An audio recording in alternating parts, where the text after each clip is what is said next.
Hello दोस्तों, text book super ice में आपका स्वागत है। आज हम डिस्कस करने वाले एक बहुत ही important topic that is the difference between the writ issuing powers of the supreme court और हाई कोर्ट। सुप्रीम कोर्ट और हाई कोर्ट के बीच में रिट इशूइंग पावर्स में क्या अंतर है, ये हम जान के लेंगे। ये अंतर जानना यूपीएससी प्रीलिम्स पर्सपेक्टिव से बहुत ज़्यादा महत्वपूर्ण है, क्योंकि आए दिन क्वेश्चन इस टॉपिक के ऊपर बन सकता है। ठीक है, तो पहले तो जान के लेते हैं कि ये रिट होती क्या है।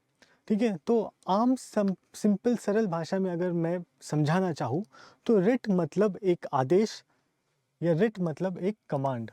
ठीक है, रिट एक आदेश होता है। अब ये आदेश कौन जारी करता है? ये आदेश जारी करते हैं सुप्रीम कोर्ट और हाई कोर्ट। ठीक है, अब सुप्रीम कोर्ट और हाई कोर्ट ये आदेश जारी करते हैं, पर ये आदेश जारी करने की ताकत या पावर इनके पास आती कहाँ से है? तो ये पावर आती है इनके पास कॉन्स्टिट्यूशन से। सुप्रीम कोर्ट के पास ये पावर आती है आर्टिकल 32 के माध्यम से, और हाई कोर्ट के पास ये पावर आती है आर्टिकल 226 के माध्यम से। यहाँ पे एक चीज़ आप नोट डाउन कीजिएगा कि article 32 is itself a fundamental right. Article 32 एक फंडामेंटल राइट है, एक एफआर है। हालांकि article 226 is not a fundamental right, but article 32 is a fundamental right. Okay, और एक चीज़ यहाँ पे जो हम सीख सकते हैं कि ये रिट कब जो ताकत है, ये पावर है, ये हमने कहाँ से बोरो की है? तो ये हमने बोरो की है इंग्लिश कॉमन लॉ से। जो ब्रिटिश कॉन्स्टिट्यूशन है वहाँ से हमने रिट इशिंग पावर बोरो की है।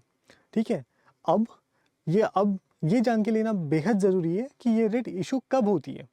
ठीक है, तो बाबा साहेब अम्बेडकर जी ने ये कहा था कॉन्स्टिट्यूएंट असेंबली में कि article 32 is the very soul of the constitution and the very heart of it. Okay, he had said that Article 32 is the very soul of the Constitution and the very heart of it. तो इसका क्या मतलब होता है? इसका ये मतलब होता है कि अगर अन्य कोई फंडामेंटल राइट्स वॉयलेट करता है गवर्नमेंट, अगर किसी भी सिटीजन का फंडामेंटल राइट स्टेट वॉयलेट करता है, तो ऐसे सिचुएशन में आर्टिकल 32 खड़ा हो जाता है, और आर्टिकल 32 ये इंश्योर करता है कि बाकी fundamental rights under normal circumstance violate ना हो। ठीक है, इसके वजह से डॉक्टर बाबा साहेब अम्बेडकर जी ने इस पर्टिकुलर आर्टिकल को heart and soul of the constitution कहा था। तो ये रिट कब जारी की जाती है? ये रिट तब जारी की जाती है जब किसी भी नागरिक को अपने फंडामेंटल राइट से वंचित किया जाता है, तो ऐसे सिचुएशन में रिट जारी की जाती है। ठीक है, और अगर किसी इंसान को ये लगे कि उसे उसके फंडामेंटल राइट से वंचित किया जा रहा है, या if he is feeling that he is deprived of his fundamental right, then at that point of time the person can directly go to the supreme court और हाई कोर्ट। ये writ के लिए it is not necessary that you have to go by appeal. Okay, ऐसा नहीं कि पहले आप district court जाओगे, वहाँ एक फैसला आएगा, फिर आप अपील करोगे। नहीं, आप डायरेक्टली हाई कोर्ट या सुप्रीम कोर्ट के दरवाजे पे जा सकते हो और रिट की दरख्वास्त कर सकते हो। ठीक है, so therefore this is a very very powerful tool. अभी ये रिट होती कितनी प्रकार की है? तो कॉन्स्टिट्यूशन में under article 32 there are 5 types of writs. Okay, the very first type of writ is called as habeas corpus. The second is mandamus.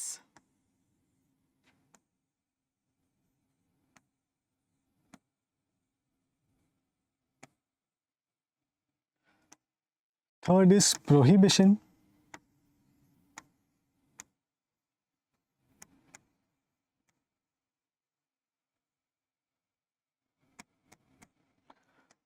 Fourth is सर्टियोरिटी।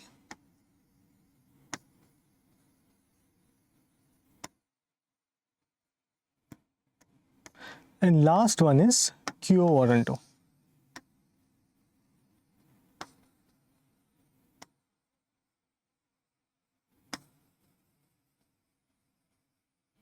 तो ये 5 प्रकार की रिट्स जो है, ये हमारे कॉन्स्टिट्यूशन में अंडर आर्टिकल 32 लिखी गई है। ठीक है, तो अब जान के लेते हैं कि आखिर में वो अंतर है between supreme court and high court for issuing of writs. तो सबसे पहला डिफरेंस है the article from which they are deriving the power.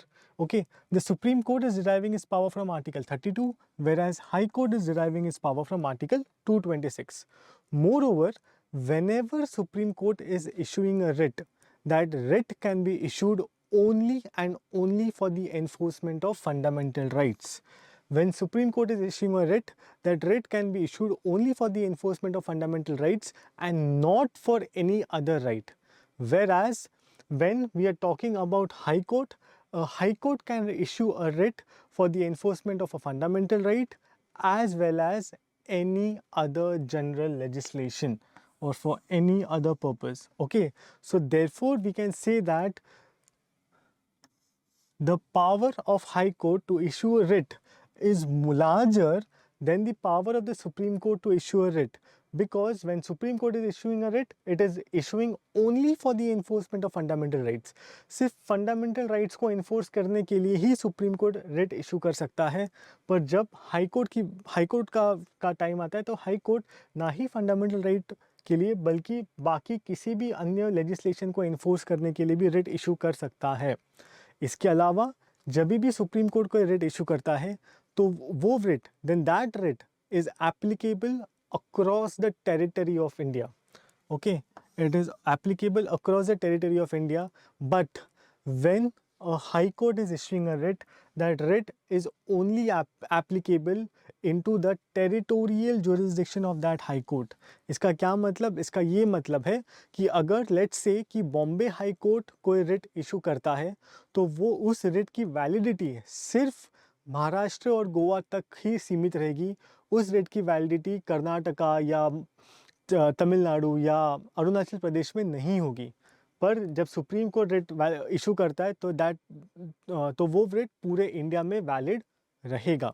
ठीक है, इसके लिए अगर मैं टेरिटोरियल जुरिस्डिक्शन की बात करूं तो सुप्रीम कोर्ट के पास ज़्यादा पावर है as compare to high court. But if I talk about the enforcement वाला part, then supreme court can issue the writ only for the enforcement of fundamental rights and high court can issue the writ for the enforcement of fundamental right as well as any other purpose. Okay, तो ये तीन differences जानना बेहद ज़रूरी है हमारे UPSC prelims perspective से, because any time a question can be asked on what is the difference between the writ issuing powers of these two courts और these two organs of the judiciary, and therefore we need to have a clear cut idea. Okay, so in the entire lecture what we have seen is, we have seen what a writ is. After that we have seen when is a writ issued, and we have seen the types of writs, and then we have seen the difference between the writ issuing power of the Supreme Court and High Court. Okay, last but not the least, let me introduce you to something called as super coaching. Now super coaching is a new initiative of Testbook. Under this initiative, under one subscription, you're going to get access to more than 550 plus study notes. You will have access to 550 plus mock tests. You will have access to teachers who can quickly resolve your doubts. Apart from that, you get access to the video lectures of the top faculties in India, which will help you go closer to your dreams. Okay, and all this you'll be getting it in only one subscription. Apart from that, we have daily live classes by our experts. Now, these live classes are conducted on YouTube, and master classes are conducted on the app of Testbook. So, these will give you an enlightening view of the subject, as well as you'll get an idea about the questions that are asked in the UPSC examination. And all this that I have told you is available at a very cheap price of rupees 2500 per month. Also, if you apply the coupon code Akash20, you will be getting a 20% off, which means 2500 रुपए पे 20% off, which means ये कीमत कम होके सिर्फ 2000 रुपए प्रति महीने आपको गिरेगा. राइट, सो ये बहुत ही सस्ता है उन लोगों के लिए जो दिल से पढ़ना चाहते हैं और अपने सपने पूरे करना चाहते हैं. ठीक है, so thank you guys, thank you so much, and for more such informative videos, keep watching our channel Super IAS by Textbook. Thank you.